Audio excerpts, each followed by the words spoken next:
Ladies and gentleman, ರಾಜ್ಯದಲ್ಲಿ ಉಪಚುನಾವಣೆಗೆ ಅಖಾಡ ಸಿದ್ಧವಾಗಿದೆ. ಈ ಸಂದರ್ಭದಲ್ಲಿ ಮಾಜಿ ಸಿಎಂ ಬಿಎಸ್ ಯಡಿಯೂರಪ್ಪ ಅವರು ನೇರವಾಗಿ ಫೀಲ್ಡ್ಗಿಳಿದಿದ್ದಾರೆ. ಹೇಗಾದ್ರೂ ಮಾಡಿ ತಮ್ಮ ಪಕ್ಷವನ್ನ ಗೆಲ್ಲಿಸಲೇಬೇಕು ಅಂತ ಪಣ ತೊಟ್ಟಿದ್ದಾರೆ. ಹಾಗಾದ್ರೆ ಇದು ಯಡಿಯೂರಪ್ಪ ಅವರಿಗೆ ಅಳಿವು ಉಳಿವಿನ ಪ್ರಶ್ನೆನಾ? ಇದೆಲ್ಲದರ ಕಂಪ್ಲೀಟ್ ಡೀಟೇಲ್ಸ್ ಅನ್ನ ನೋಡ್ತಾ ಹೋಗೋಣ. ವೀಕ್ಷಕರೇ, ನೆಲ ಜಲ ಭಾಷೆಗಾಗಿ ಪ್ರಾಮಾಣಿಕ ಪತ್ರಿಕೋದ್ಯಮ. ನೀವು ನೋಡ್ತಾ ಇದ್ದೀರಾ ಫೋಕಸ್ ಟಿವಿ. ನಾನು ನಿಶ್ಚಿತ.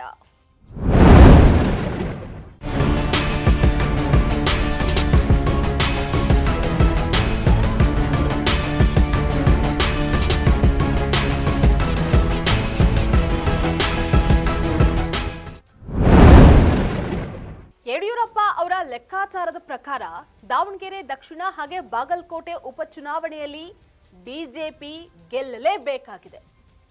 ಗೆದ್ದಿಲ್ಲ ಅಂದ್ರೆ ಅದು ತಮ್ಮ ಮಗ ಹಾಗೆ ಬಿಜೆಪಿ ರಾಜ್ಯಾಧ್ಯಕ್ಷನಾಗಿರುವಂತಹ ಬಿವೈ ವಿಜಯೇಂದ್ರ ರಾಜಕೀಯ ಭವಿಷ್ಯಕ್ಕೆ ದೊಡ್ಡ ಹೊಡೆತ ಬೀಳುವಂತಹ ಸಾಧ್ಯತೆ ಇದೆ.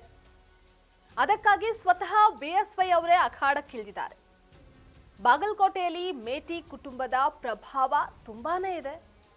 ಎಚ್.ವೈ. ಮೇಟಿ ಅವರು 1989ರಿಂದ 2023ರವರೆಗೆ ಬಾಗಲಕೋಟೆಯಲ್ಲಿ ಪ್ರಬಲ ಅಸ್ತಿತ್ವವನ್ನು ಹೊಂದಿದ್ರು.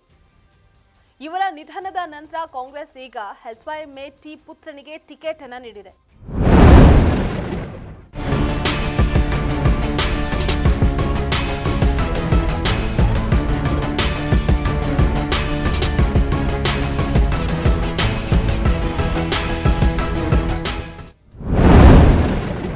ಬಿಜೆಪಿ 2023ರ ಚುನಾವಣೆಯಲ್ಲಿ ಮೇಟಿ ಕುಟುಂಬದ ವಿರುದ್ಧ ಸೋತ ಪ್ರಬಲ ಲಿಂಗಾಯತ ಅಭ್ಯರ್ಥಿ ವೀರಣ್ಣ ಚರಂತಿಮಠಗೆ ಟಿಕೆಟ್ ನೀಡಿದೆ. ದಾವಣಗೆರೆಯಲ್ಲಿ ಕಾಂಗ್ರೆಸ್ ಶಾಮನೂರು ಶಿವಶಂಕರಪ್ಪ ಅವರ ಮೊಮ್ಮಗ ಹಾಗೆ ಲಿಂಗಾಯತ ಸಮುದಾಯಕ್ಕೆ ಸೇರಿದಂತಹ ಸಮರ್ಥ ಮಲ್ಲಿಕಾರ್ಜುನ್ಗೆ ಟಿಕೆಟ್ ಅನ್ನು ನೀಡಿದ್ರೆ, ಬಿಜೆಪಿ ಎಸ್ಟಿ ಮೋರ್ಚಾದ ರಾಜ್ಯ ಉಪಾಧ್ಯಕ್ಷ ಶ್ರೀನಿವಾಸ್ ದಾಸಕರೀಪ ಅವರಿಗೆ ಟಿಕೆಟ್ ಅನ್ನು ನೀಡಿದೆ. ಇಲ್ಲಿ ಬಿಎಸ್ವೈಗೆ 2 ಸವಾಲುಗಳಿದೆ. ಒಂದು, ಲಿಂಗಾಯತ ಪ್ರಾಬಲ್ಯ ಕ್ಷೇತ್ರವಾದ ದಾವಣಗೆರೆಯಲ್ಲಿ ಲಿಂಗಾಯತ ಅಭ್ಯರ್ಥಿಯಾದ ಸಮರ್ಥ ಮಲ್ಲಿಕಾರ್ಜುನ್ ವಿರುದ್ಧ ಒಬ್ರು ಎಸ್ಟಿ ಅಭ್ಯರ್ಥಿಯನ್ನ ಗೆಲ್ಲಿಸೋದು.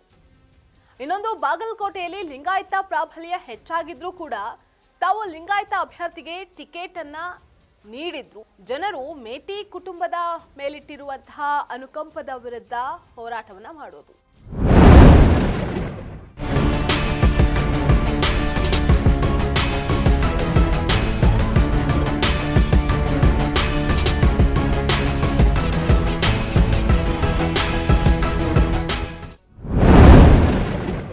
ಈ 2 ಸವಾಲುಗಳನ್ನು ಗೆದ್ದು ತಮ್ಮ ಮಗ ಬಿವೈ ವಿಜಯೇಂದ್ರ ರಾಜಕೀಯ ಭವಿಷ್ಯವನ್ನ ಸದೃಢಗೊಳಿಸೋದು.